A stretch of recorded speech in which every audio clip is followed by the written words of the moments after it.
Manuel, mira. Qué patriota te veo, Fernando. No, no, no, pero no me apropié políticamente de la bandera de España, ¿eh? No, no, no. Esta la compré en un chino, en alguna estancia que tuve en Madrid. Me acuerdo que estaba a la venta en un chino. Digo, bueno, me voy a llevar un recuerdo. Todavía la tengo.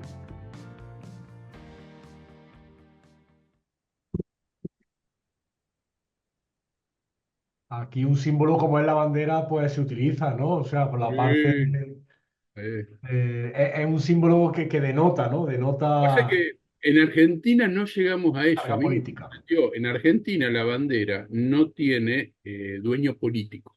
En España sí. Se han apropiado de la bandera un partido político. Sí, O sea, y eso para mí tiene un cruce con lo religioso muy grande. Es como apropiarse del dueño de la cruz. Ahí hay algo. Bueno, Daniel, ponemos a grabar o continúa, supongo. bueno, Daniel Rubén, ¿no? Daniel lo graba, o sí. Rubén, no, Daniel, no, disculpa, te confundí de tarea, Daniel. Por ahora no grabo. Pero bueno, no grabás, No, bueno, bueno. Rubén le comenté antes, pero sigue esto grabando. Me imagino que volverá en algún momento para cortar la grabación, pero No, Bueno, o la editará, está o ahí, está aquí funciona. Rubén. Sí. Sigue grabando, entonces comenzamos ahora cuando, pensamos ahora, bueno, listo, después cuando la editamos. decidamos. Perfecto. Bueno, voy a un poquito a presentar para no irme con palabras y mantener el orden. Como siempre, interrumpen derecho. Yo no tengo problema en que interrumpan, a lo menos, a lo sumo le diré, aguantame, esperame 2 minutos para la pregunta, pero por favor, interrúmpanme. Compartir. Voy a abrir 2 segundos que abro la presentación. Bueno, a ver ahí si se está armando la presentación. Díganme ustedes. ¿Se Yo lo está veo. viendo? No escucho. ¿Se está viendo en este momento? Sí, sí, se ve en este Bueno, momento, Fernando. entonces avanzamos.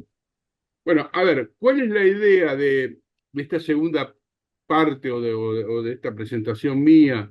Es dar las bases, dar las bases acerca de qué hay de nuevo, diría el conejo Bad Bunny, miren qué viejo que soy, en relación a la inteligencia artificial, a esta nueva generación de algoritmos y cómo están impactando en esta temática central que estamos trabajando en este curso.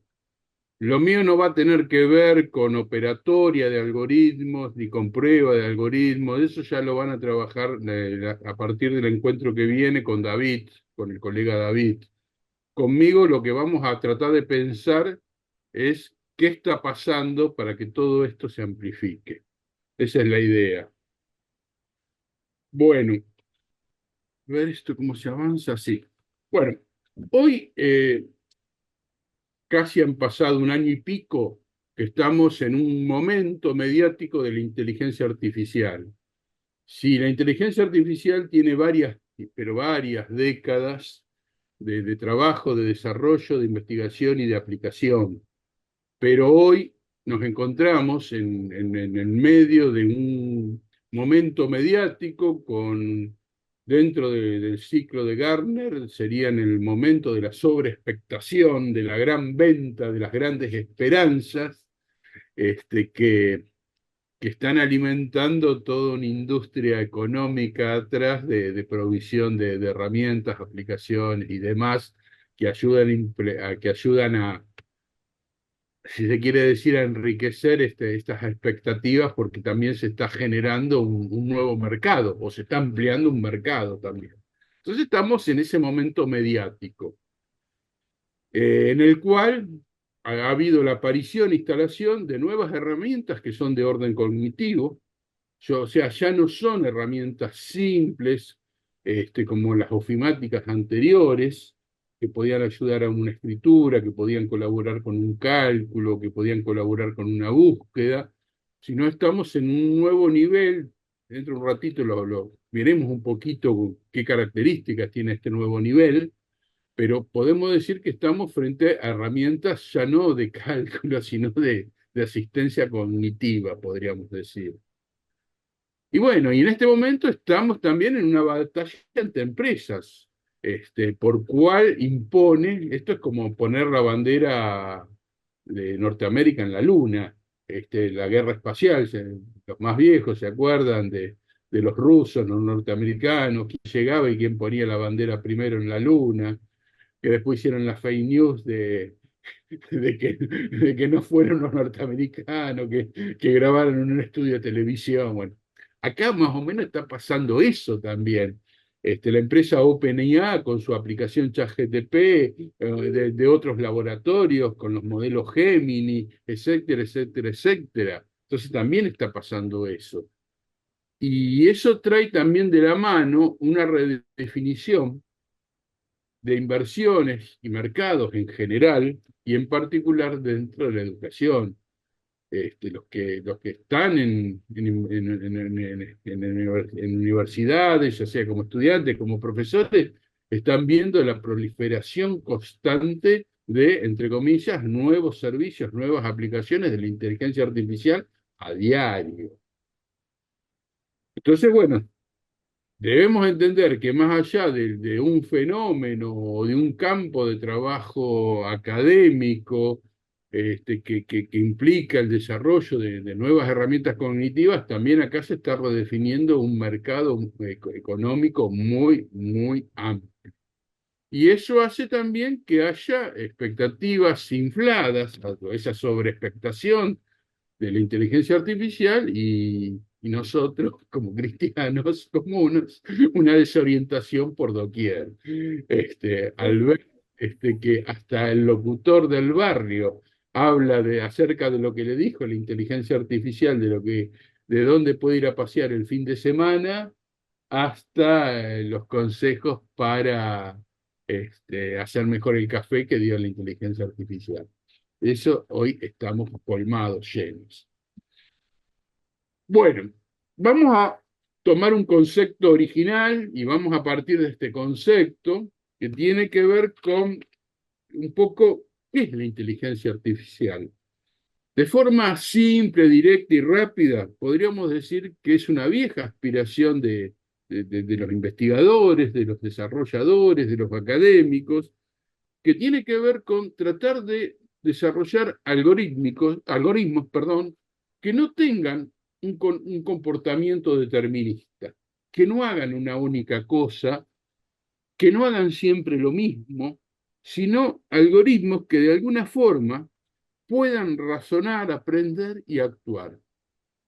Y ahí la palabra aprender tiene un significado importante, porque aprender significa que ese algoritmo va a cambiar su comportamiento a partir de aprender de la experiencia con el usuario.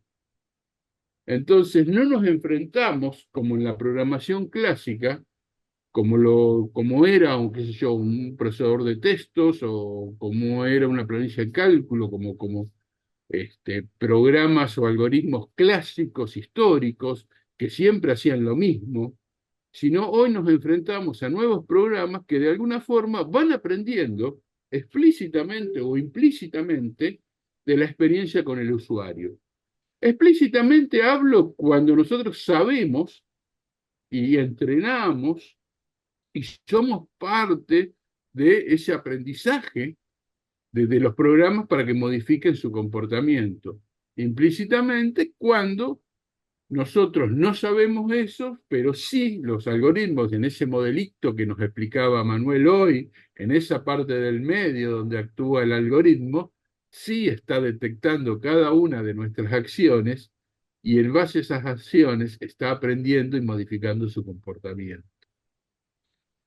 Entonces, bueno, hoy podemos decir, como definición genérica, que un programa está construido con técnicas de inteligencia artificial si aprende de la experiencia y es capaz de modificar su comportamiento de forma autónoma, sin necesidad de que venga un señor programador y lo reprograme, sino que el mismo programa se pueda reprogramar a partir de la interacción de la experiencia con el usuario. Ejemplo. si vamos a ir a lo más clásico para ser más rápidos, si yo tengo un programa que tiene la capacidad de aprender a discriminar grupos de objetos en fotografías, yo podría tener una serie de fotografías del objeto A, por ejemplo, perros, podría tener una serie de fotografías de un objeto B, por ejemplo, gatos, y ese programa, si está programado con técnicas de inteligencia artificial, a partir de que yo le muestre un conjunto de entrenamientos donde le diga, esto es gato acostado, esto es gato parado, esto es gato de frente, esto es gato raza A, esto es gato raza B, esto es gato de pelaje largo, esto es gato de pelaje corto, si yo le muestro un conjunto significativo de fotografías de gatos con estos distintos atributos,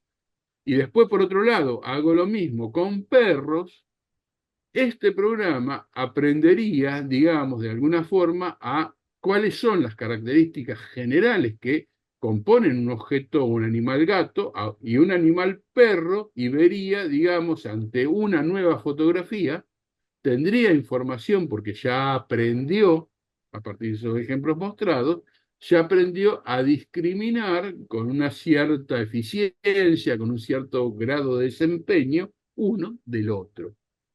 Esa es la inteligencia artificial vieja, lo que acabo de decir. Esa es la inteligencia artificial hasta hace unos 6 7 años atrás, que era la que estaba en casi todos lados, andaba muy bien, anda muy bien, porque llega a valores cercanos al 100% en algunos casos de predicción. Esa es la inteligencia artificial de que digamos de la época, de la segunda época, podemos decirle que fue la época de la IA predictiva, aquella que permitía clasificar, que permitía discriminar, que permitía predecir. Ahora, bueno, y esa inteligencia artificial la tenemos en nuestra vida diaria por doquier. Este, o sea, aparatos, o sea, ya tiene vida esa inteligencia artificial dentro de nuestras pantallas, como los celulares, las portátiles, las tabletas, pero también empieza a tener vida en otros objetos que tienen algún componente digital interno, un automóvil autónomo, sin chofer, este, o, o una aplicación, ya sea en un televisor o en una computadora, como un proveedor de streaming, que es capaz de detectar qué cosas a partir de nuestro comportamiento frente a la pantalla, qué, qué, qué géneros nos gustan, cuáles no nos gustan, qué actores, qué directores, qué largos de películas o de novelas, qué momentos de una película, de la novela, nos quedamos sentaditos tranquilos y en cuáles otros agarramos el control remoto y adelantamos por 5. Todo eso es datificado.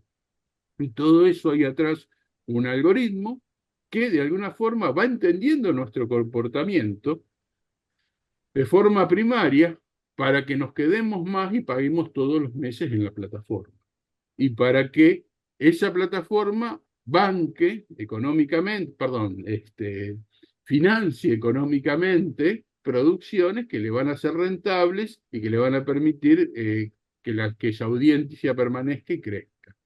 O, por ejemplo, tenemos inteligencia artificial en aparatos domésticos, como esa ahí a la izquierda, al lado del perro y la nena, esa aspiradora Rumba, que de alguna forma tiene un algoritmo que le permite identificar de forma autónoma un territorio que va a limpiar, que va a mantener limpio y que permite hacer alguna programación sobre las actividades de limpieza a realizar ahí, y que si en algún momento hay cambios en la configuración del ambiente, el aparato se va a reacomodar su programación de forma autónoma, sin necesidad de que el dueño de la casa le dé un plano para hacer la limpieza sobre el nuevo ambiente, sobre el nuevo espacio. Bueno, y hasta tenemos esa robótica con ese bracito industrial que fue la clásica, que fue que fue la primera época de la automatización del trabajo por máquina. Hoy vamos a charlar un poquito más sobre la segunda época. Pero esa fue la época que se llamó de la automatización de los obreros de cuello azul, en referencia a la ropa de la fábrica de trabajo que era azul, que tenía que ver con los obreros de planta, con los obreros de las líneas de producción y los primeros brazos de automatización de tareas que permitían perforar, soldar, agarrar, doblar, etcétera. Y que desplazaban y empezaron a desplazar al operario hacia dos puntas, hacia la supervisión y programación del brazo y a la otra punta hacia la provisión o limpieza de lo que producía la máquina. Ya la operación en sí de la máquina ya no la hacía el músculo humano, sino ya lo hace el músculo digital. Y bueno, entonces, en este momento vemos en esos ejemplos que esa IA está en todos lados, en nuestro cotidiano. Ya sea la podemos ver explícitamente de forma directa o de forma indirecta, aunque no lo veamos, está ahí. Ahora, pero yo hablaba de una época anterior, hasta hace más o menos unos 8 o 10 años, donde la IA era predictiva, estaba en la bolsa, o podía predecir el precio de una acción, o podía alguien que maneje propiedades, podía estimar los precios de venta de propiedades, o en medicina podía, ante una tomografía de una parte del cuerpo, podía determinar con cierta exactitud si alguna mancha correspondía a algún tumor y a qué tipo de tumor, porque el software médico ha sido muy bien entrenado con IA y tiene un alto desempeño para discriminación. Eh, pero, ¿qué pasó ahí? ¿Cuál fue la novedad en el área de IA? Y un poco la dio públicamente, y si bien la novedad se dio en el 2017, digamos, la novedad dentro de la academia, estamos hablando, ¿eh? La novedad dentro de la academia se dio en el 2017, la novedad rompe la academia, se hace pública en el año 2022, cuando esa empresa, OpenAI, en su momento decía, hemos entrenado un modelo llamado ChatGPT, que interactúa de forma conversacional.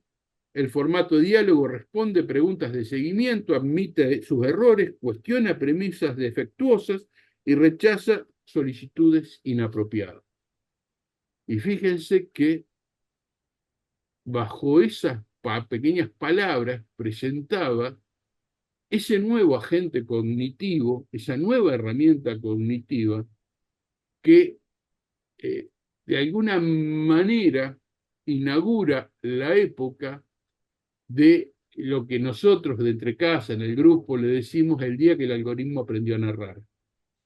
O sea, el algoritmo ya no predecía, sino ahora el algoritmo era capaz de producir, de narrar, de crear, entre comillas, estamos hablando, contenidos, imágenes, videos, diseños de objetos tridimensionales, música, etcétera, etcétera, etcétera. Esa fue la gran novedad, que ya el algoritmo no solo predice, sino que ahora es capaz de hacer lo que venían haciendo las personas hasta ese momento, que eran de generar narraciones de distinto tipo, generar música, texto, traducciones, etcétera, etcétera, etcétera. Ahora, hasta ahí es un poco lo que pasó. Pero ¿por qué esto explota en el mundo? Yo me acuerdo, eso fue en noviembre. Este, yo estaba, en ese momento, me acuerdo, estaba en Madrid, estábamos charlando con Roberto cuando apareció esto. Fue esa semana que explotó.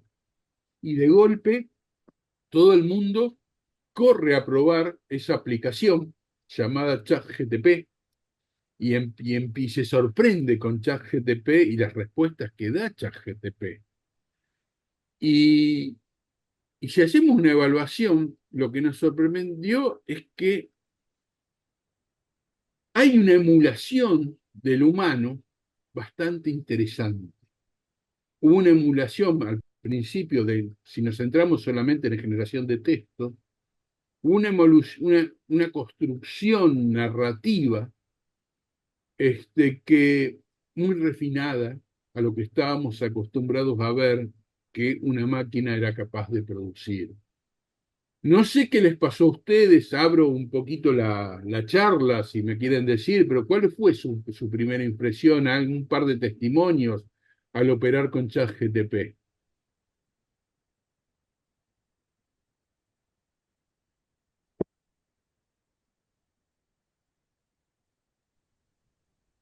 Bueno, para mí, obviamente el primer acercamiento ha sido impactante, impresionante, como decir, cómo en pocos tiempos se pueden generar contenidos también en cierto nivel. Al mismo tiempo, veo preocupación y con respecto más que todo al uso que hacen, que se hace, ¿no? Con la intención a punto de generar contenido. Y esos son los primeros impactos que tuve personalmente al usar esta herramienta. Ya, fíjense, por un lado tuvimos, un poco lo que dice David ahí, esa capacidad de emular el decir humano tan acabada. Uno es como que buscaba la persona atrás de la pantalla, digo, ¿dónde está la persona atrás de la pantalla que me está respondiendo esto a medida de lo que le estoy haciendo? O sea, me está construyendo en este momento la respuesta. No es que tiene grabada una respuesta, sino la está construyendo, está narrando para mí esta respuesta. Y la otra cosa, esa respuesta puede ser refinada en un proceso de diálogo, esa respuesta puede ser más refinada, porque se le puede dar más contexto, porque se le puede dar más precisión, o porque se puede acotar algún error que ha producido la máquina. Eso por un lado. Sobre esto, eh, un grupo de chicas investigadoras, ahí lideradas por Emily Bender y Tim Hembrook, este, que venía de los laboratorios de Google del área de ética y fue despedida oportunamente por la empresa, hacen una crítica en ese paper del 2021 que a estas aplicaciones nuevas, a esta nueva época del algoritmo donde narra, lo llaman loros estocásticos, loros probabilísticos, llaman a estas aplicaciones, dando con un concepto fundamental acerca de cómo trabaja. Ahora voy a volver a eso, ¿eh? Pero antes, la segunda cosa que a mí en particular y por la que pude rastrear que sorprendió, aparte de la emulación del decir, tuvo que ver con que esta aplicación, ChatGTP en particular, era como una suerte de navaja suiza Victorinox digital. ¿Qué característica tiene una navaja suiza Victorinox? Que no es una navaja, es un montón de herramientas todas juntas. Y bueno, y ChatGPT es eso. O sea, si bien tiene una interfaz unificada, única, muy simple, de acuerdo a lo que nosotros queríamos hacer, la aplicación nos respondía y si le pedíamos que nos traduzca algo, nos traducía algo, si le pedíamos que nos corrija la ortografía o el estilo de escritura de un texto, nos hacía eso, o si queríamos que respuestas a preguntas, nos hacía eso, si queríamos que se escribiese una porción de un código para computadora en un lenguaje X, le dábamos la petición en lenguaje natural y nos devolvía el código, o nos devuelve el código en lenguaje X. Si le pedíamos que nos redacte un informe o una carta sobre un tema, nos hacía eso. Si le pedíamos, digamos, que la respuesta se adecue a un nivel de estudio también, podía hacer eso y bla, bla, bla, bla, bla, bla, y mucho más. Ahora, ¿qué cosas en la respuesta no nos podía dar? A diferencia, por ejemplo, de los sistemas de información que teníamos hasta ese momento en Internet. ¿Les parece a ustedes? Nos daba un montón de cosas, pero en esas respuestas, ¿qué cosa no nos daba? No nos Estaba daba. limitada a un periodo de tiempo. La Perfecto. base de datos es hasta Ah, 2020, creo, nada. 19. Perfecto. Eso es lo primero, al periodo de tiempo en que fue entrenado. Yo te puedo dar respuesta hasta esta fecha. Después de lo que pasó en tal fecha, no sé, todavía no aprendí. Eso era uno, la limitación temporal. Y Y, la otra, y la la otra otra situación es que siempre responde. Al ser siempre responde, entonces donde uno le empieza a repreguntar, empiezan a cometer los errores. pero para Daniel, vos sos de la universidad, para un Sí, investigador, para un académico, cuando escribimos, ¿qué es lo fundamental? Nosotros tenemos algo que depende. aportar, somos una comunicación, nosotros en una comunicación, Sí, nosotros en una comunicación tenemos algo que aportar. O sea, eso que aportamos no lo decimos, me parece, creo que, me parece que la cosa va por acá. ¿Qué tenemos que hacer para incorporar nuestro decir en una comunicación científica? no, fundamentarlo, obviamente. ¿Y de qué? De bibliografía. Exactamente, de fuentes. Sí, fuente bibliográfica. Nosotros trabajamos, el periodismo. Igual lo que hace la inteligencia artificial, yo lo pruebo con mis estudiantes, es en la primera clase les doy el programa de la materia, se llama periodismo digital y les doy los autores, los contenidos mínimos y el trabajo es que ellos pasen por inteligencia artificial, la que ellos quisieran, Mm. ChatGPT, Gemini, Lucia o lo que sea. eh, y bueno, y ahí se dan cuenta que los autores que cita son todos viejos, son todos hombres, la gran mayoría son hombres, no hay mujeres casi. Tiene un sesgo masculino en la inteligencia artificial. Y bueno, donde uno empieza a repreguntarle, vuelve a caer en los mismos autores y si uno hace mal la pregunta o la hace muy general, eh, te trae cosas que son erróneas, ¿no? Dentro Con de un eso uno ratito, muestra de que no es tan, es un poco lo que vos venías dentro de un diciendo, que ratito no hay, vamos a no volver hay a que los fiarse. errores. Dentro de un ratito vamos a volver a, pero por ahora Ah, me adelanté. no, no, no, pero por ahora la fuente. Y vos que sos del periodismo y el periodismo tradicional siempre se basó en fuentes. Sí. ¿Por qué no puede citar fuentes la inteligencia artificial? Ya lo van a resolver en algún momento, pero ¿por qué no puede citar fuentes? Nunca se preguntaron eso por la Bueno, forma en que está programada. Nosotros, cuando tuvimos, una herramienta grandísima fueron los buscadores de Internet. Los buscadores de Internet nos permitieron ahorrarnos gran tiempo de horas de hemeroteca, horas de biblioteca, horas de archivo.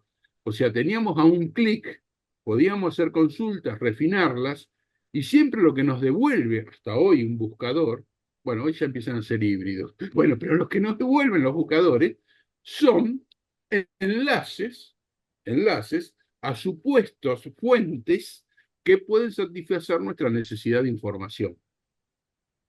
Entonces, el trabajo con la búsqueda con buscadores fue a través de fuentes siempre. Acá no. Acá la diferencia es que capaz que nos dan la respuesta a lo que queremos, estos modelos de inteligencia artificial nos pueden dar o nos pueden acercar o nos pueden dar un buen borrador, pero no nos dan fuentes. Porque esa respuesta que nos dan no es una copia de un original o no es un extracto de un original, sino eso es construido, construido por un modelo que trabaja a partir de que hubo un aprendizaje de acerca de cómo los humanos hablan, del narrar, del decir humanos. O sea, los algoritmos de inteligencia artificial generativa se entrenan para saber cómo nosotros encadenamos nuestras palabras en el hablar, en el escribir. Ustedes utilizan en los teléfonos celulares o en Google, por ejemplo, cuando van a hacer una consulta, tienen un predictivo. O sea, en la consulta de Google ponen la palabra, qué sé yo, pensamiento y capaz que le aparece lógico como sugerido. O ponen pensamiento y le aparece computacional como sugerido. Y van al teléfono y ponen la palabra, ponen ADJ y capaz que le aparece adjunto como sugerido. Esas sugerencias están hechas en base a lo que se conoce como modelos de lenguaje. Los modelos de lenguaje lo que tratan es de capturar el decir las palabras más usuales, ya sea las palabras únicas o las secuencias de n palabras, 2 palabras, 3 palabras, 4 palabras más comunes. Esto lo que hacen entonces, este modelo nuevo de inteligencia artificial generativa llamado GTP, lo que hace es entrenarse con millones y millones y millones de textos, algunos públicos, otros no, y computar un gran modelo de lenguaje, un gran modelo de lenguaje, donde están todas esas cadenas de secuencias de palabras y sus probabilidades de que ocurran en el decir humano. Bueno, eso es un modelo GTP, un modelo Gemini, un modelo Llama, no importa cualquiera. Esos son modelos hoy de la inteligencia artificial generativa. Ahora, si yo tengo ese modelo, puedo predecir cuál va a ser la próxima palabra ante una secuencia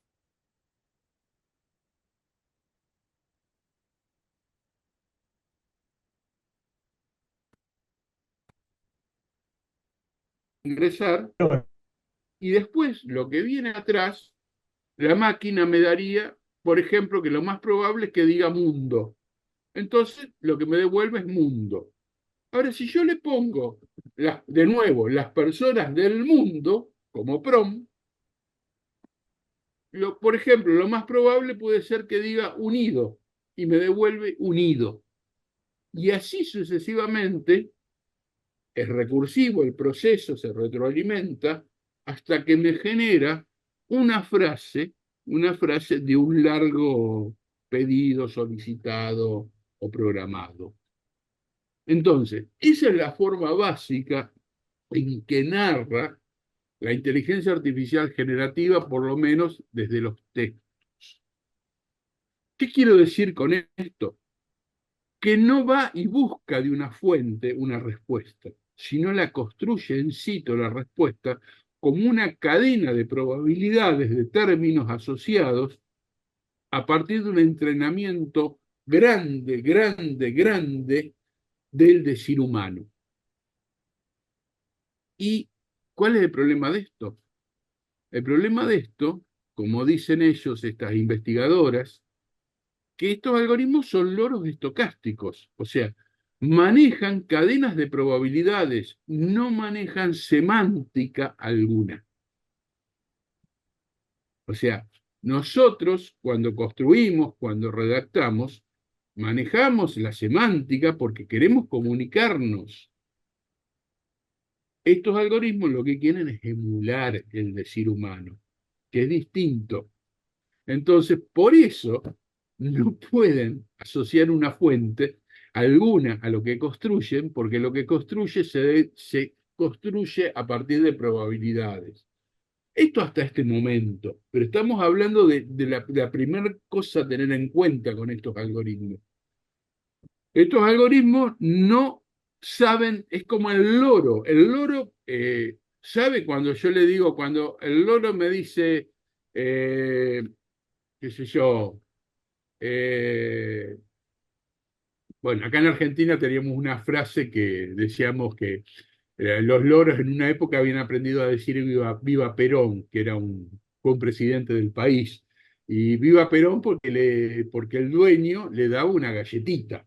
Cada vez que decía viva Perón, el dueño del loro le daba una galletita. Ahora, ¿el loro sabía quién era Perón? ¿Sabía qué quería decir viva? No. El loro repetía esa frase porque sabía que iba a tener un premio de comer. Bueno, esto es un poco lo mismo que está pasando con estos algoritmos. Ahora, no quiere decir, no quiere decir que ya no están más mejorados, que día a día algunas cosas no se van se van a empezar a resolver, que de a poco van a tratar de modificar su comportamiento y van a agregar fuentes porque la demanda más grande es que se agregue fuentes. O sea, eso va a pasar. Pero hoy, en el nacimiento, en la Génesis, eso no pasó. Y ahí vamos al tema que habló Daniel, que tiene que ver con los errores. Si yo tengo formas de construir la narración, es lógico y no tengo un control de semántica. Lo único que yo voy a tener es mucho dinero invertido en estos algoritmos para prevenir respuestas políticamente no correctas. En eso sí. O sea, estos algoritmos tienen mucho filtro final a lo que producen para bloquear cualquier respuesta que pueda ser políticamente no correcta, que contenga un sesgo evidente, que en la respuesta esté hablando de algo que sea ilegal, que la respuesta tenga que ver con algo que políticamente sea conflictivo. Eso sí, hay filtros y hay mucho trabajo construido para que yo no le diga, bueno, dígame cómo construir una granada con los materiales que puedo encontrar en la ferretería de mi barrio. Eso no, eso hay mucho filtro para que no tenga respuesta de eso. Pero no, no hay procesos de semántica sobre lo que generó el algoritmo y lo que me quiere decir.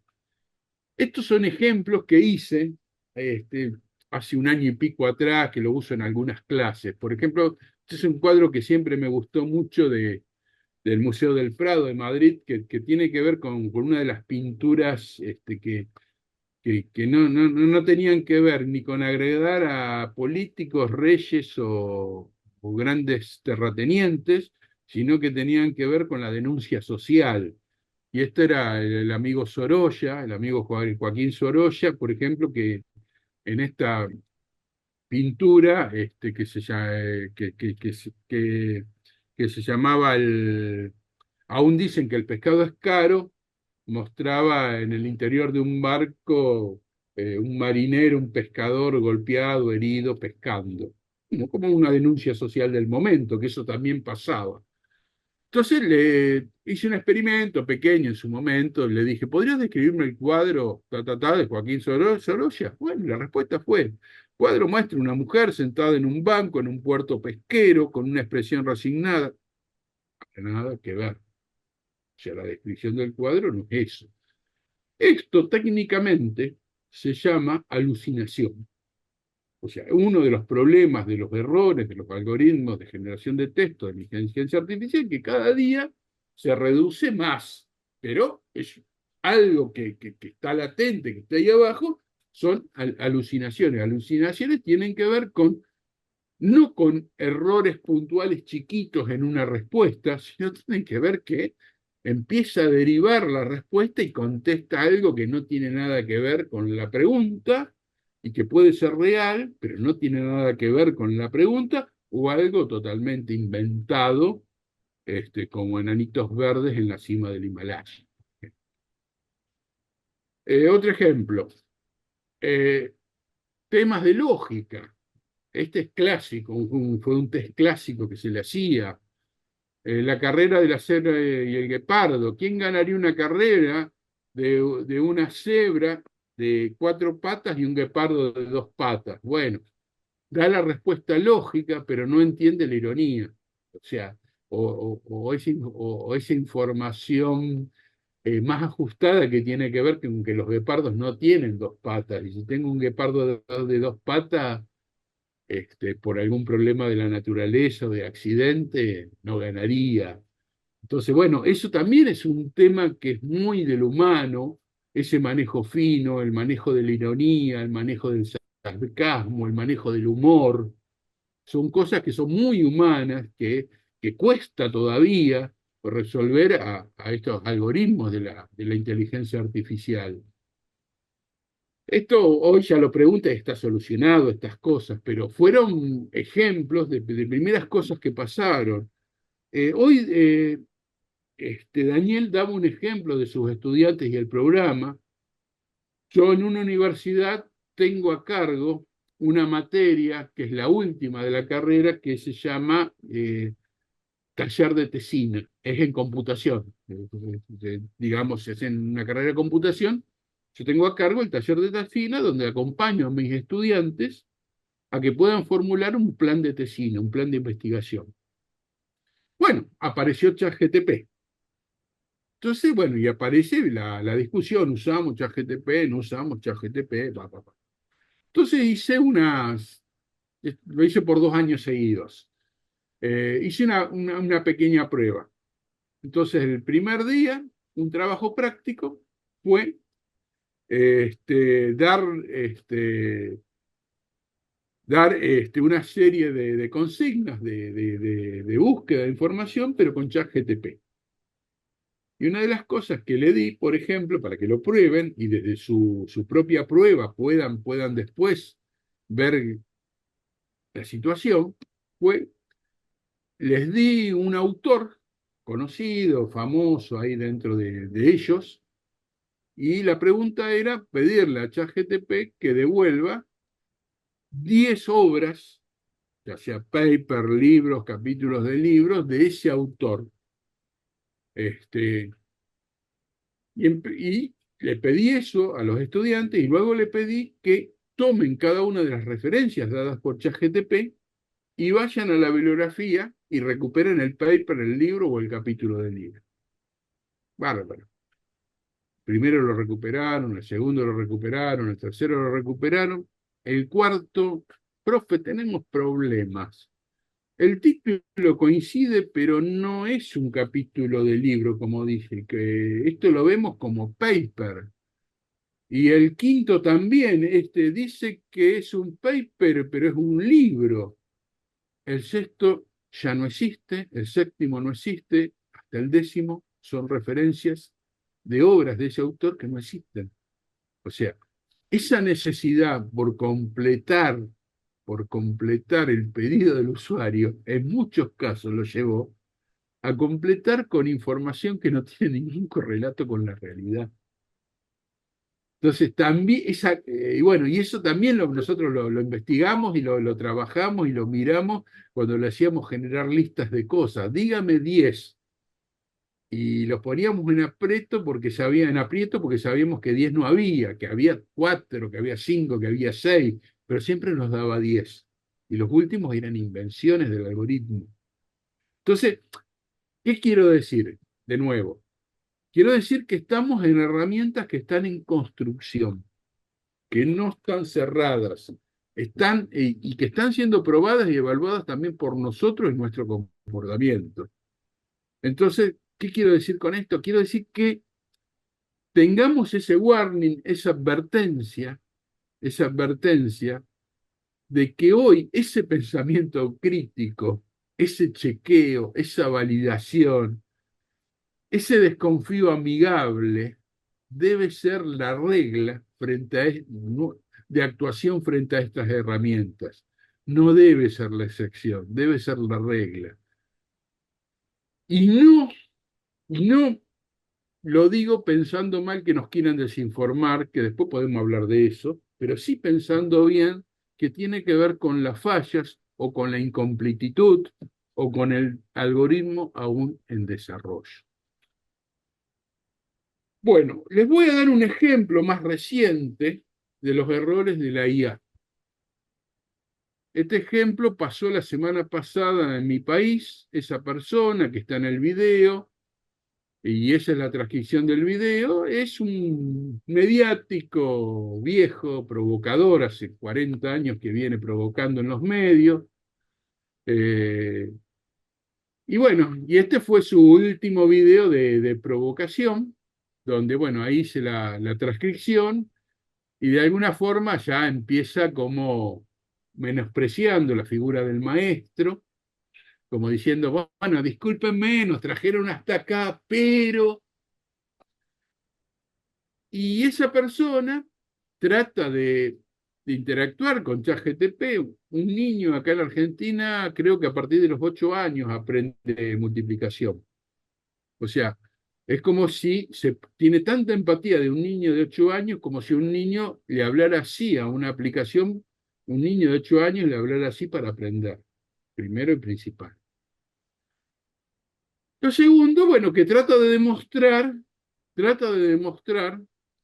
que la inteligencia artificial está disponible 24 horas, que uno le puede repreguntar, que no se cansa y que los ejemplos para aprender algo los puede hacer de acuerdo a la temática que le guste a uno. Si quiere que se lo haga con fruta, se lo hace con fruta. Si quiere que se lo hagan con coreografía de Halloween, se lo hace con coreografía de Halloween. Ahora, lo que este animador provocador no se dio cuenta es que en un momento ChatGPT se equivoca en una de las respuestas que le da. Y él en teoría está aprendiendo algo. Ahora, en la práctica, él no está aprendiendo. Él sabe, esta persona, sabe multiplicar. Y no se dio cuenta que en un momento, él cuando le dice, pará, no lo entendí, explícamelo de otra forma la multiplicación, porque la verdad así no la entendí. La máquina le contesta. Imagina que tienes un montón de caramelos. Si tienes 5 bolsas con 2 caramelos en cada una, podrías sumar 2 más 2 más 2 más 2 y te daría 10. 8. Ese error, este analfabeto mediático, no lo detectó. Entonces quiero decir dos cosas con esto. Primero, que hoy sigue dando errores. Y acá tenemos un caso de algo muy simple, muy trivial. Entonces, estos agentes cognitivos son muy buenos, andan muy bien, cuando nosotros tenemos desarrollado ciertas capacidades que nos permiten validar, que nos permiten discutir, que nos permiten contrastar lo que nos está diciendo la aplicación. Porque si eso no está, estamos entregándonos algo que es una máquina imperfecta, que todavía no es perfecta, como pudo haber sido en otro momento la calculadora. No sé si algún comentario hasta acá como para ya empezar a recuperar y ir a una segunda parte y cerrar. No sé, abro el comentario, pero se entiende la idea de cómo mínimamente está trabajando, está emulando esta IA, la diferencia con un buscador y con estos nuevos artefactos y la forma en la cual ellos construyen esos textos, esas narraciones, que las construyen como cadenas de palabras más probables, sin sentido semántico alguno. Fernando, en este punto, dos cuestiones, discúlpame. Sí, sí, Una, que veo que vas por la mitad y quedan 30 minutos de clase por el tiempo, ¿no? sí, sí, Del sí, sí. ajuste. Yo luego intentaré ir más rápido, pero se me ocurre como reflexión por compartir cómo a la hora de en los buscadores buscar cosas, hemos ido reduciendo nuestra capacidad de lenguaje, de escritura, de narración a vocablos, a palabras, a términos que el algoritmo entiende. Por ejemplo, yo quiero buscar coche, marca tal. Utilizamos palabras breves que ya el buscador sugiere lo que queremos buscar y hacemos link, clic en los enlaces. Pero ahora que tenemos la oportunidad de hablarle a estos sistemas de inteligencia artificial generativa, parece que hemos perdido un poco esa cualidad, ¿no? De poder hacer buenas preguntas para que nos dé una buena respuesta. nos hemos acostumbrado a escribir de forma simplificada para que el algoritmo entienda rápidamente qué es lo que estamos buscando, y ahora parece, porque es una de las cosas que también hacemos en clase, ¿no? Proponer al alumnado que lea textos de autores, autoras diferentes y que hagan preguntas, que sean buenas preguntas de periodistas y que no se puedan contestar con un sí o con un no. Y observamos muchas carencias, hay muchísimas preguntas que nos dan para la evaluación que se pueden contestar con un sí o con un no. Entonces parece que nos hemos convertido en esos loros estocásticos, ¿no? Que repetimos cuatro palabras sueltas y no tenemos esa narración, esa capacidad narrativa, ¿no? Me Hay haces esa acordar reflexión. me haces acordar como anécdota a Roberto, cuando yo era alumno de tesis de él, que bueno, la primera parte me decía, bueno, cuando armaba proyecto de tesis, construye 10 preguntas. Y le construía 10 preguntas. Me decía, hay preguntas que son interesantes y preguntas que no son interesantes. Las interesantes son aquellas que no se contestan por sí o por no. Me dice, esas son las tontas, son las pavotas las que se contestan por sí o por no. Las interesantes son las que admiten matices, las respuestas hay matices. Esas son las grandes preguntas de una tesis, me decía Roberto. Se ve que también te ha dirigido Roberto alguna vez. Lo Bueno, conozco de algo, sí. bueno, sigamos un cachito y ya me empiezo a retomar. Entonces, me quedo y comparto esto. Me gustaría, si en algún momento les gusta este tema, les gusta avanzar, les recomiendo a este compatriota de David, que es Luciano Fioridi, que es un filósofo especializado en esta temática. Hay mucho paper público dando vueltas de Floridi, y él trata de ligar estas temáticas de este momento contemporáneas con la filosofía clásica. Y él lo que está hablando, por ejemplo, es esa idea que yo saqué y les puse a ustedes, que hoy estamos hablando de agentes cognitivos, ya no de herramientas de asistencia, sino de agentes cognitivos, que es un nivel un poco más sofisticado que de una herramienta clásica, porque una herramienta clásica la agarramos, la usamos y nosotros moldeamos con nuestras manos lo que queremos que haga la herramienta, que martille, que saque un clavo, que atornille. En cambio acá le decimos a la herramienta qué queremos que haga y no cómo tiene que hacerlo. Entonces, como que por eso usamos la palabra gente, y Fioriti también la utiliza, como esa idea de que alguien que actúa en nombre mío, y si actúa en nombre mío, sabe cómo actuar. Esa es la idea de la gente. La gente sabe cómo actuar. Entonces yo no tengo que decirle cómo tiene que hacer algo, sino le tengo que decir solamente qué quiero que haga. Ahora, lo que le acota a Floridi es que construimos agentes sin inteligencia, agentes estocásticos en los términos de las chicas. Y bueno, y ahí me quedo con esta frase de uno de sus papers, donde, bueno, la leo textual porque es la mejor forma de expresarla es la de él, que estamos frente a una forma de agencia nunca vista, porque tiene éxito y puede aprender y mejorar su comportamiento sin tener que ser inteligente para ello, en los términos clásicos. Es una forma de agencia ajena a cualquier cultura de cualquier pasado. Hemos pasado de estar en contacto permanente con agentes animales y lo que creíamos agentes espirituales, a tener que entender y aprender a interactuar con agentes artificiales creados por nosotros como nuevos demiurgos de tal forma de agencia. Demiurgos ahí cita los viejos oráculos del saber o aquellos símbolos donde se creía que estaba el saber concentrado y había que ir a consultar, digamos. Hemos desvinculado la capacidad de actuar con éxito de la necesidad de ser inteligente, entender, reflexionar, considerar o comprender algo. hemos liberado la agencia de la inteligencia. Es provocador, pero sirve para pensar. Tomémoslo desde ahí, esa idea, bueno, y esta es una recomendación desde el lado de la filosofía, como para tratar de tener herramientas para comprender a estas nuevas herramientas, bueno, un poco esta idea de Fioridi. Acá terminaría la primera parte de lo que es la presentación de la idea de esta IAG, de esta época en la que el algoritmo aprendió a narrar. Eso bueno, ya lo continuarán con David esta temática, ya con la era de la desinformación y todo eso lo van a continuar con él. Solamente me quedan, en 3 transparencias lo termino, Manu, y así continuás.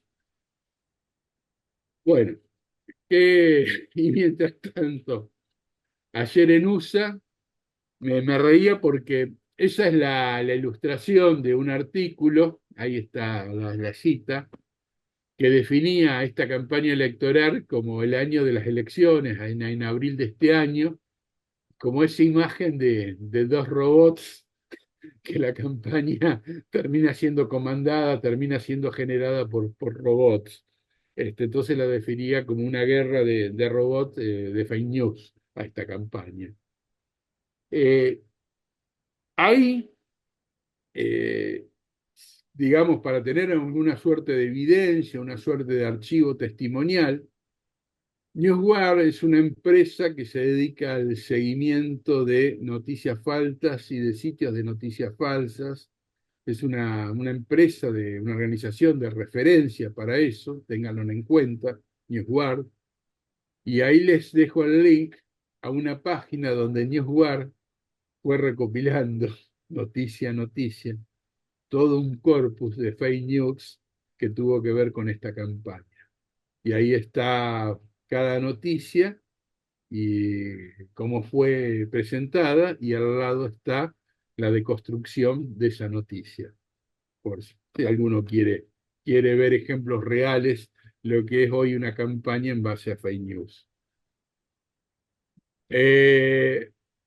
Bueno, a ver, en esta campaña de fake news o en este mundo de fake news, empezamos a tener lo que habíamos hablado un poco el otro día, Manuel había empezado a comentar las versiones paralelas, alternativas, falsas de los medios de información.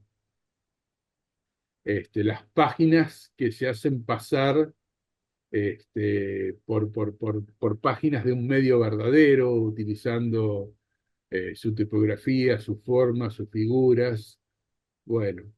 Acá, Newsguard, esa empresa que les decía, o sea, ¿qué quiero hablar en estos minutos? Quiero hablar de la IAG en relación a la herramienta principal de una nueva fábrica de desinformación. O sea, la IAG ha venido de alguna forma a enriquecer nuestras herramientas, pero también los usos de esas herramientas.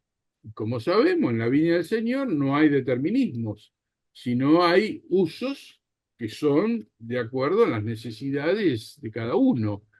Y todo lo que fue la empresa de la desinformación para cualquier fin, hoy se ve amplificada, se ve ampliada, se ve enriquecida con estas nuevas herramientas que son capaces de narrar automáticamente en base a consignas que le pueda decir uno. Y no es necesario tener un señor o una señora haciendo prompts. Puede automatizar la generación de prompt también. Con semillas de desinformación, con prompt base que sean gérmenes o semillas de desinformación. Reláteme una noticia donde tenga en cuenta que tal cosa, tal cosa, tal cosa. Eso lo puede automatizar muy bien. Entonces, hoy, Newsguard, ¿qué nos dice?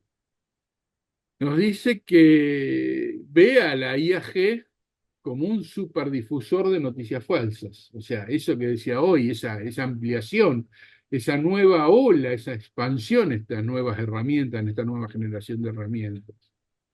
Newsguard también hace monitoreo de sitios, de webs, sitios que propagan noticias falsas, o sea, de usinas de noticias falsas. Ahí vemos un gráfico a octubre de este año, de ahora, de cómo ha ido entre enero del 2023, o sea, ChatGPT, pongámoslo por ahí naciendo, y hoy, ellos como en su monitoreo, la cantidad de sitios, cómo está creciendo significativamente, que detectan como usinas, como sitios generadores de noticias falsas, como ese que mostraba en la imagen anterior. Eh, y muchos de estos sitios están tan bien armados que también se confunden, se enmascaran tras la tipografía, tras la imagen, tras la forma de escribir de sitios verdaderos.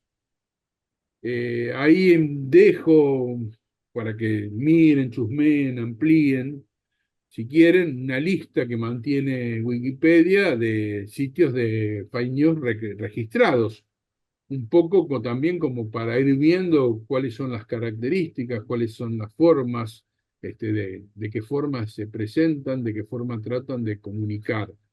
Creo que esto puede ser complementario y un poco una presentación de lo que viene después por parte de David. Por eso no quiero estirarme demasiado.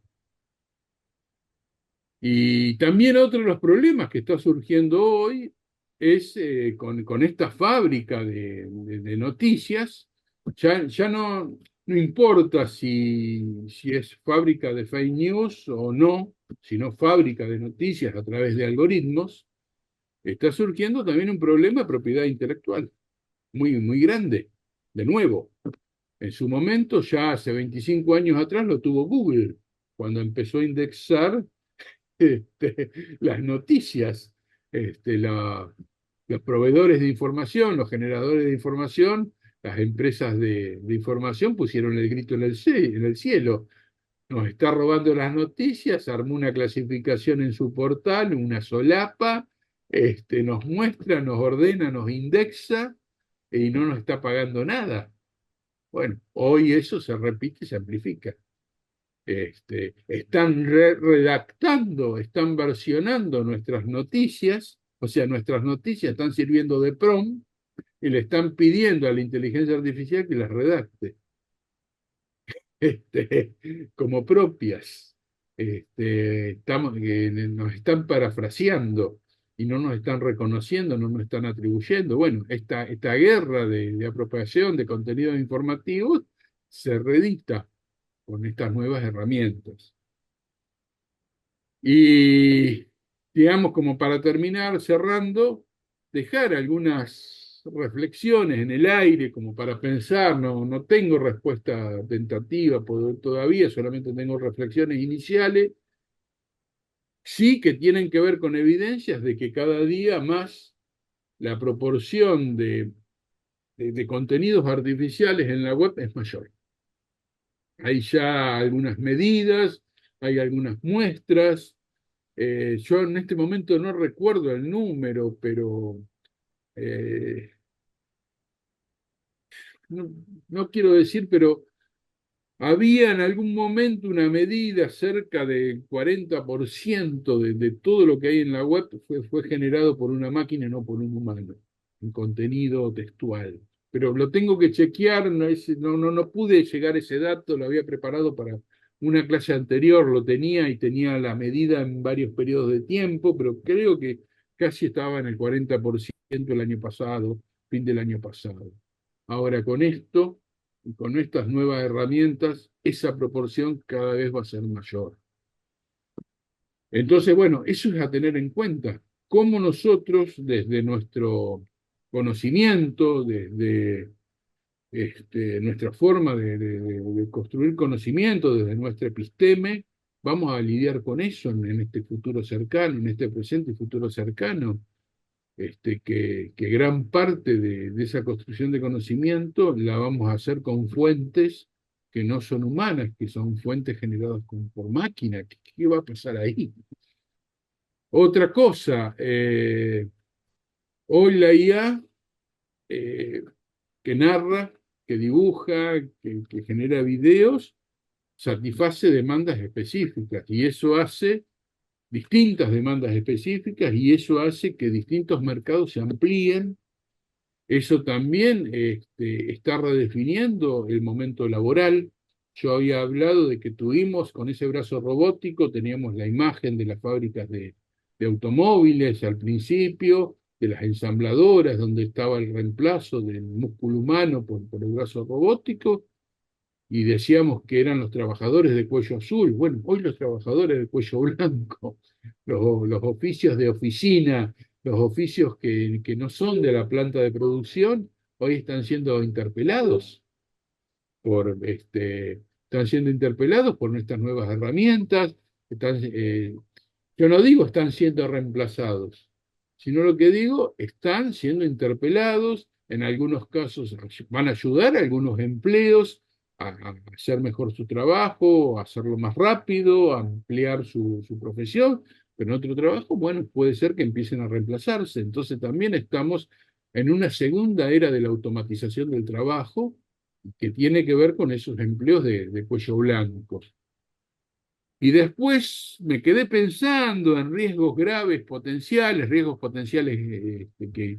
acerca de este IAG, me quedé pensando, pero lo digo como un gran pensamiento, no como respuesta, ni como hipótesis, ni como conjetura. O sea, nosotros hablamos de sesgo y a veces al sesgo lo asociamos a errores en el entrenamiento. Ahora, ¿y si hay errores a propósito en el entrenamiento? Si hay construcción de sesgos a propósito, ustedes que los que son del periodismo saben que los titulares los hacen los dueños de la edición y muchas veces los titulares contienen sesgos con respecto al desarrollo de la noticia, porque está comprobado que muchos leen el titular y la bajada, este, y algunos las primeras líneas del desarrollo, pero la noticia, y si hacemos análisis periodísticos, vamos a ver que muchas veces el titular y la bajada tiene poco que ver con el desarrollo.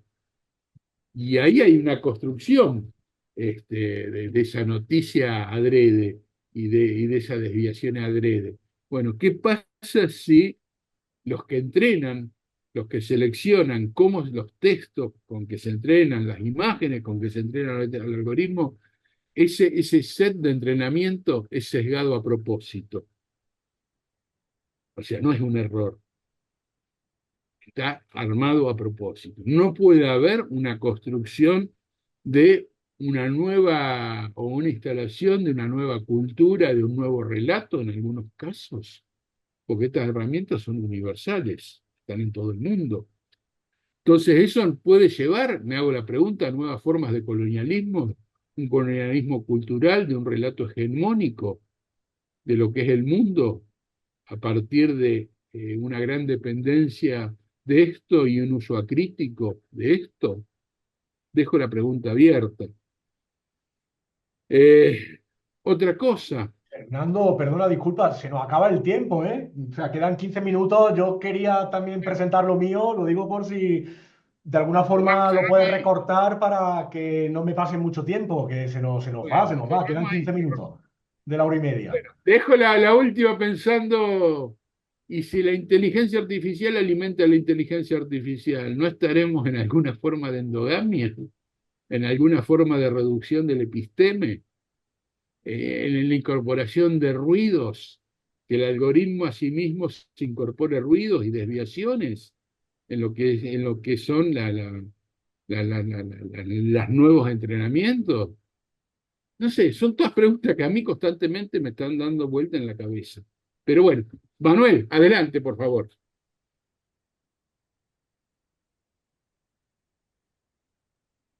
Sí, bueno, disculpa el cortarte un poco o pedirte No, toma, la toma, toma, finalización, toma. pero son Dale, temas realmente que por eso insisto en que continuéis a través del correo electrónico, del WhatsApp, que generéis todas vuestras consultas, porque podríamos estar hablando tantísimo tiempo.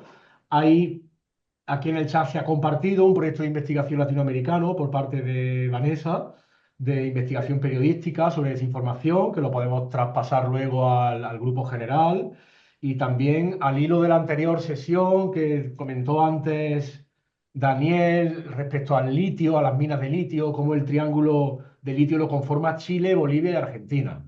Es decir, yo he utilizado una noticia única que aparece en Internet en la que ordenan las 10 minas de litio más grandes del mundo. Pero yo he podido desinformar, no de manera maliciosa, no con intención, pero quizá esa información que yo he visto de esa fuente de las que se refería Fernando hace un momentito, que hay que tener en cuenta siempre, pues quizá esa fuente no sea fiable.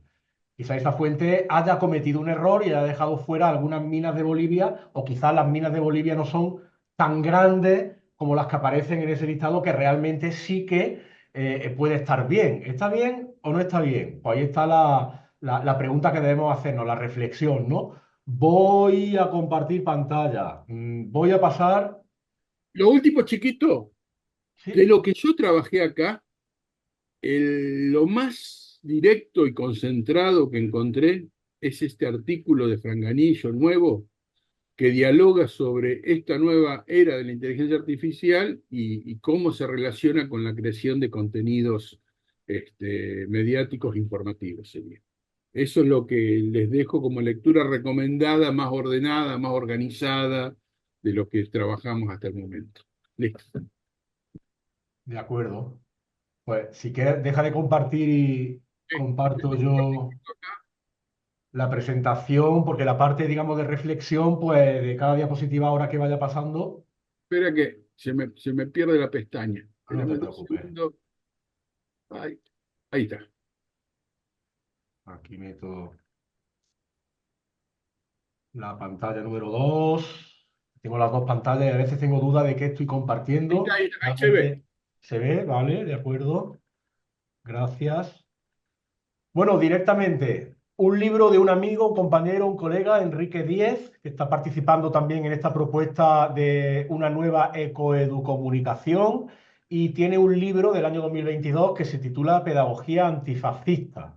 Directamente, incluye distintas formas de entender una pedagogía antifascista, como puede ser una pedagogía crítica en valores, pedagogía laica, pedagogía de la memoria, feminista, del apoyo mutuo, inclusiva, de lo esencial, de la evaluación democrática, digital, crítica, una pedagogía lenta, pedagogía intercultural, antirracista, decolonial, de la igualdad, ecosocial del decrecimiento, democrática, de la desobediencia, del compromiso y del bien común. Como para ampliar en esta reflexión que hacemos de introspección, de pensamiento crítico, que todas estas pedagogías son posibles y que hay personas que están abogando por esta forma de educar y que va en contra de los discursos de odio, de los fascismos, de los neoliberalismos que atentan contra los derechos humanos, contra la justicia social.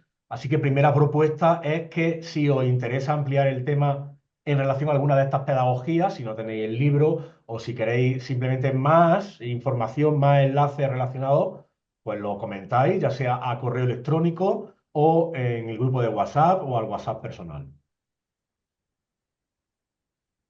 Analfabetismo cívico, lo ha dicho Fernando antes, en relación a los sistemas de inteligencia artificial generativa y cómo pueden desinformar, al mismo tiempo que también pueden ayudar a combatir la desinformación.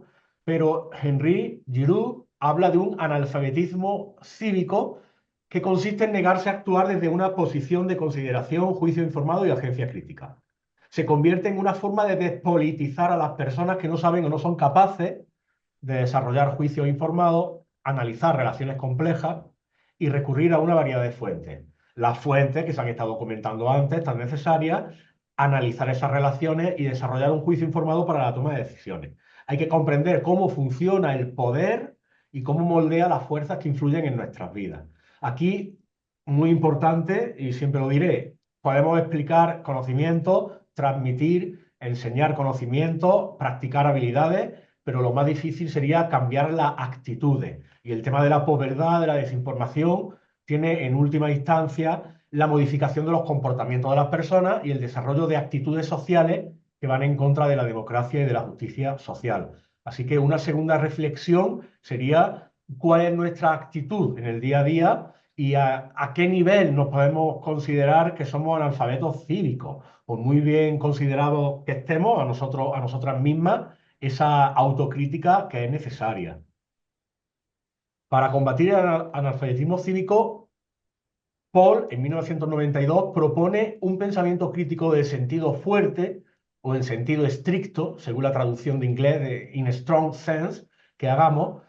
Este pensamiento aplica los procesos y principios de evaluación de argumentación a sus propias creencias y compromisos, particularmente hacia sus propias creencias profundas, a las vuestras, y eliminar cualquier prejuicio hacia sus propias creencias, volviendo el pensamiento crítico hacia adentro. O sea, no se trata de ser críticos con lo que tenemos fuera.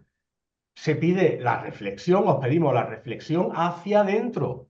¿Cuáles son mis creencias? ¿Cuáles son mis emociones? ¿Cuáles son mis prejuicios? Disponéis el enlace de un vídeo de 5 minutos sobre la formación de los estereotipos, los prejuicios, la discriminación, la profecía autorrealizable, que lo podéis ver y comentar. Y bueno, importantísimo que hagáis esa reflexión hacia adentro. Dos formas de entender el pensamiento crítico también. Tracy Bowell nos habla de pensamiento crítico como forma de activismo. La ecoeducomunicación. La educomunicación es una forma de activismo que lucha por la justicia social, el bien común y la democracia. De manera que el pensamiento crítico se puede entender como transformador, fuente de empoderamiento, medio de adquirir conocimientos y hábitos mentales que le permiten a uno y a una decir la verdad al poder. Hábitos mentales, actitud. Esto es un compromiso que tenéis que tomar diariamente. A mí me costó, cuando hablaba en público, un tiempo utilizar un femenino genérico. Dejar de decir vosotros, todos, siempre en masculino. Y en grupos, incluso a veces en los que había una mayoría de mujeres. Y se sigue repitiendo, ¿no? Ese tipo de lenguaje. Para interiorizar ese cambio hace falta poner en práctica, hace falta ese pensamiento crítico como forma de activismo, que lo incrustemos en nuestro día a día. O un pensamiento, como dice también Henry Giroux, peligroso. Peligroso porque es que se enfrenta al poder mediante un sentido desarrollado de compasión por los demás y por el planeta, esa perspectiva ecológica de la educomunicación. El pensamiento peligroso es la base de una cultura educativa y formativa que toma en serio la imaginación como clave para la práctica de la libertad. No solo es la piedra angular de una agencia crítica y una ciudadanía comprometida, sino que es la base de una democracia que importa. O sea, este pensamiento peligroso, este pensamiento crítico que se relaciona también con la creatividad, con salir del cliché que nos impone la posverdad, eh, implica esa apropiación de la tecnología de manera creativa, que tengamos también esa reflexión en cuanto a la creatividad. Pongo un par de ejemplos. El limpiador este automático que se llama una marca Rumba, no sé cómo lo conocéis en vuestros contextos, en España se dice un Rumba, y es este círculo que ha presentado antes Fernando, que va por el suelo de la casa, limpiando, recogiendo la suciedad, que se acopla en una base de manera automática, que podemos controlar con el teléfono móvil para que funcione de forma autónoma. Pues no sé si habéis pensado alguna vez, esta reflexión que yo hago, de que eso está conectado con el hosting, con los administradores que han generado esa tecnología.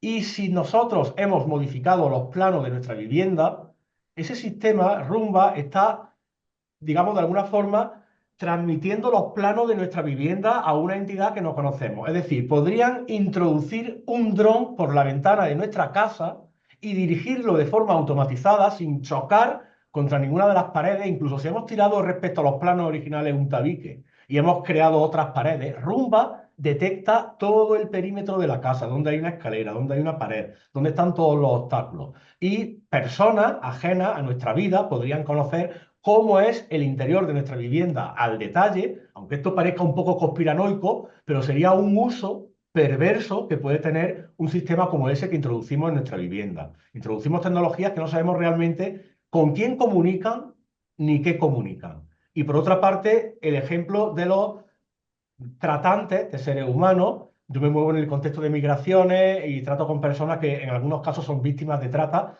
de seres humanos, y en alguna de las charlas con la policía especializada, con este tipo de delitos, nos contaban cómo usaban las redes de mafia el correo electrónico para comunicarse, sin llegar nunca a enviar un correo. Es decir, no se trata de que yo y Fernando tengamos cada uno una cuenta de correo y nos enviemos mensajes el uno al otro, sino que compartimos una única cuenta de correo y vamos escribiendo mensajes en borrador. Y sobre ese borrador, cada vez que accedemos a la cuenta de correo, sin enviar ningún tipo de mensaje, leemos el borrador y contestamos sobre el mismo borrador. Así las mafias se contactan, se comunican sin que haya ningún tipo de huella o de rastreo posible a la comunicación, más allá que el mismo hosting, que el mismo administrador de ese sistema, que si no es bajo una orden judicial, probablemente pues, no va a poder acceder a esos datos que estarán encriptados, ¿no? Así que la apropiación social tecnológica y el dar una vuelta de uso a la tecnología, también otra reflexión posible ante este entorno comunicativo. Empatía intelectual, ponernos en el lugar de los demás, ponernos en el lugar de la opresión, de los oprimidos. La razón y la comprensión deben complementarse con la emoción y la experiencia para que podamos conocer en el sentido más amplio posible. Para ello, debemos conocernos a nosotros, a nosotras mismas y saber todo lo que podamos sobre las circunstancias de otras personas, particularmente las personas cuyas circunstancias son diferentes a las nuestras. Se dice que la empatía es cuando tú te pones en los zapatos de otra persona, cuando te pones en el lugar de otra persona. Pero Tracy Bowell nos pide que vayamos más allá, que pasemos a una reciprocidad asimétrica. Es decir, yo no me voy a poner desde mi punto de vista en tu lugar, sino que me voy a poner directamente en tu punto de vista, en tu lugar, no como si yo fuese tú, sino, y esto es muy complejo porque salir de dos redes de creencias y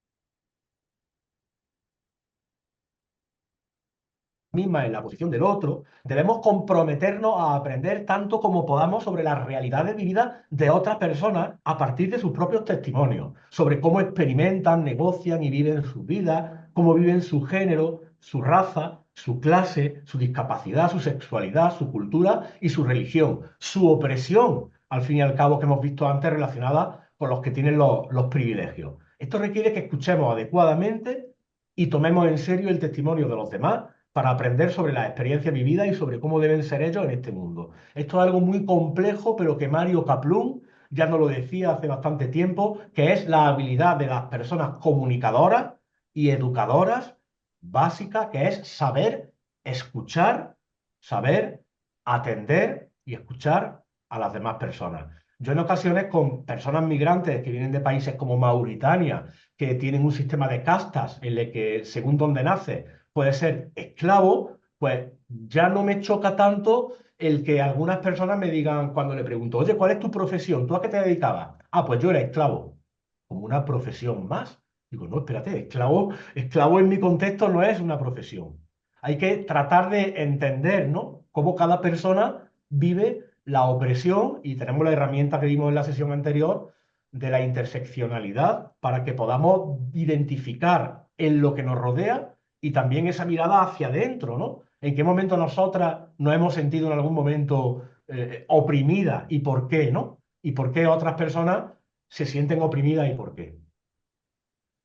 Las creencias profundamente arraigadas se mantienen, se defienden en base a la emoción, apasionadamente, dogmáticamente se defienden y juegan un papel fundamental en la forma en la que representamos el mundo. ¿Cuáles son esas representaciones? Esa mirada hacia el interior, hacia nuestro marco simbólico y a nuestra forma de ser en el mundo con y las demás, todo eso influye en nuestras acciones sociales y políticas. De manera que importante tratar de vislumbrar cuál es nuestra propia red de creencias y emociones. ¿Dónde están esos aprendizajes que tuvimos? Que esto es muy importante en los primeros 5 años de vida. A nivel cultural, en el momento en que tengamos una situación de opresión, de estrés, en la que nos apriete la vida, nos apriete el opresor, la fuerza opresora, vamos automáticamente a sacar la cultura que tenemos de esos 5 años, la cultura primitiva, por muy interculturales que seamos. Y esas creencias profundamente arraigadas, cuesta mucho sacarlas a la luz lo que comentaba alguien en una de las primeras sesiones, hay que visibilizar, porque lo que no se visibiliza no existe. Y si no visibilizamos creencias que tenemos de forma inconsciente en nuestro interior y que nos coartan, pues no podemos evolucionar, ¿no? A una justicia social, a una democracia, a un escuchar y ponernos en el lugar de los demás cuando no nos sabemos escuchar a nosotras mismas ni sabemos en qué lugar estamos. Hay que generar historias con nuevos discursos. Si queremos atender el discurso de odio, pues vamos a generar nuevas formas narrativas, nuevos discursos. Tenemos la posibilidad hoy más que nunca de tener la voz. Sin embargo, la voz la están teniendo esos sistemas algorítmicos, esas cuentas automatizadas, esas personas que manejan otras personas y otros robots que desinforman y generan construcción de realidad en el mundo. La historia y otros textos, películas, obras de teatro, artes visuales, canciones, conllevan potencial para la transformación sociocultural a través de la capacidad de producir cambios en el imaginario social, ofreciendo destellos de diferentes vidas y formas de ser, ya sean vidas reales o narraciones ficticias. Desarrollar un discurso y unas prácticas pedagógicas que conecten la lectura de la palabra y la lectura del mundo, de manera que mejoren las capacidades de las personas jóvenes como agentes críticos y ciudadanía comprometida. Ahí, bueno, TikTok, Instagram, Facebook, Twitch y todas las redes sociales que saldrán. Fijaros que Donald Trump, que ganó ayer las elecciones de Estados Unidos, cuenta con una red social propia en el sentido que hablábamos del modelo de comunicación algorítmico, interactivo, persuasivo, que modifica comportamientos y que pueden llevar a la ciudadanía en un sentido o en otro al voto, a un candidato o a una candidata diferente, pues Donald Trump, en esa red social que podemos decir, no, pero la mayoría de personas que están ahí son afines a Donald Trump, bueno, da igual, pero es un generador de narrativas de odio que se han utilizado, seguro, que se han utilizado en esta última campaña para generar esa diferencia de votos en los estados bisagra. De manera que, igual que Donald Trump genera una red social propia que puede utilizar en su beneficio, la ciudadanía tiene la opción de generar redes sociales que generen narrativas que atenten contra los discursos de odio. Pero para ello, esa introspección y esa capacidad de escucha necesaria para generar esos nuevos discursos.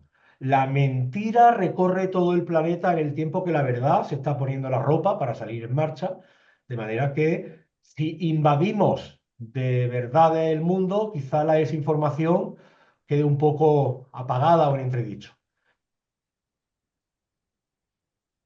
Algunas estrategias de algunos autores así diversos de forma rápida, con vuestra reflexión para compartir en lo sucesivo. Según Rubio, hay que incrementar la presencia y eficacia de los filtros de verificación. Hay comentarios en el chat sobre si existen formas de verificación, sobre cómo podemos saber si lo que estamos viendo ahora mismo es falso o no es falso. Y ya desde hace tiempo la mayoría de los medios de comunicación han implementado sistemas algorítmicos que pueden informarnos de que los contenidos que estamos accediendo pueden ser potencialmente falsos, que no están verificados, existen instituciones que se dedican de forma específica a la verificación y como es parte práctica de las 3 próximas semanas con David, pues ahí lo dejamos como algo que vaya a descubrir, ¿no? Y vaya a ampliar conocimiento. Hay que fortalecer la formación y el pensamiento crítico de la ciudadanía, ahí creo que coincidimos todos y todas, y reconstruir la confianza ciudadana en los gobiernos, en los medios de comunicación, en la justicia y en la ciencia. El otro día tiraron barro al rey de España, al presidente del gobierno y al presidente de la Comunidad Valenciana, porque los acusaban de ser asesinos por la gestión de la DANA, del temporal que hemos tenido en España, que todavía están intentando localizar a víctimas. Hay cientos de personas eh, muertas, más de 200, con decenas todavía de desaparecidos. Y bueno, el gobierno central no quiso establecer un estado de alarma para no ponerse en contra del gobierno autonómico. El gobierno autonómico no quiso pedir ayuda para no parecer que depende del gobierno central porque son oposición. El rey apareció, como quien dice, para hacerse la foto. Entonces, ¿cómo se construye la confianza? Porque claro, es el típico ejemplo del documento, del papel que doblamos, que lo tenemos aquí, y luego si lo volvemos otra vez a extender, las arrugas te quedan, ¿no? La confianza, como el jarrón roto, aunque se reconstruye y se pega con pegamento, pero tiene las costuras, tiene más debilidad. Es algo complejo también que atender desde lo que sería la labor educomunicativa. En el caso de noticias, podemos buscar los derechos de autor, verificar desde múltiples fuentes, evaluar la credibilidad que tiene la fuente de una noticia, buscar la fecha de publicación. Quizás estamos leyendo una noticia que es de hace años y no tiene el contexto. Ya todo esto lo vimos en el primer módulo sobre esas estrategias de la desinformación.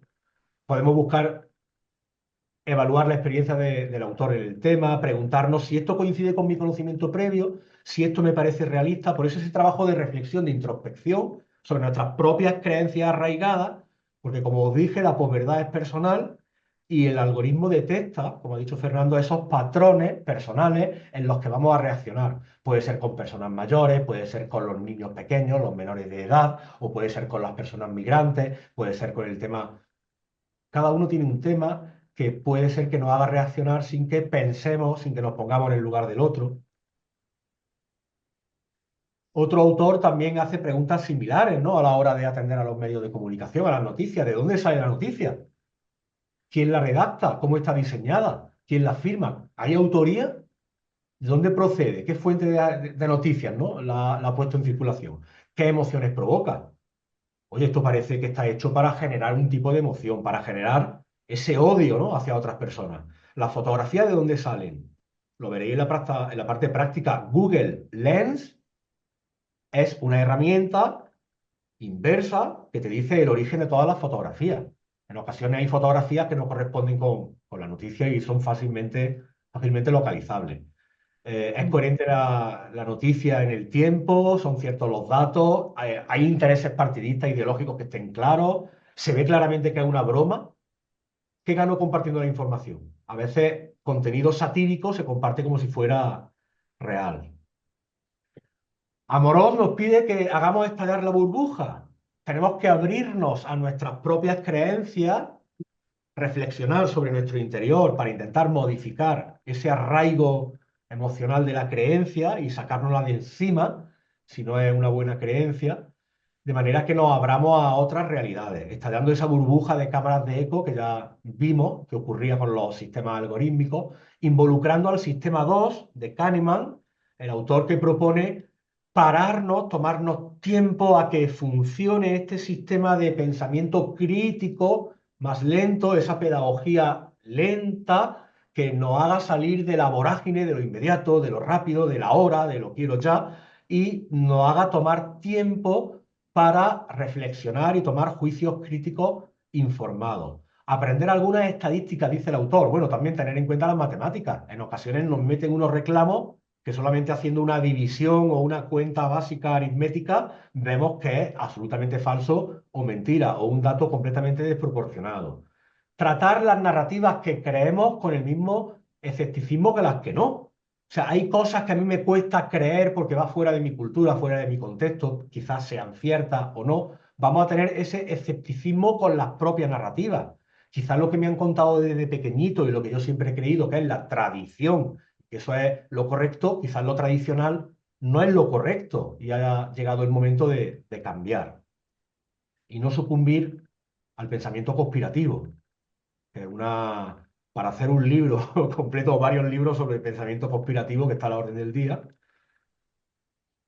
No crear ni publicar más fake news. Esto sería ya para los periodistas y las periodistas. No publicar desinformación, no publicar contenido que no está verificado, no usar el poder que tiene el periodismo por un interés propio, por un interés de alguna institución que no esté en un sentido democrático de justicia social, mantener la independencia, primar los hechos y dejarnos de opinar en una noticia, abandonar un periodismo de declaraciones y apostar por un periodismo de investigación. El periodismo de datos es la parte que se asemeja o un punto de unión entre lo que sería ciencia de datos, algoritmos y minería de datos con lo que sería un periodismo informado, verificado de datos.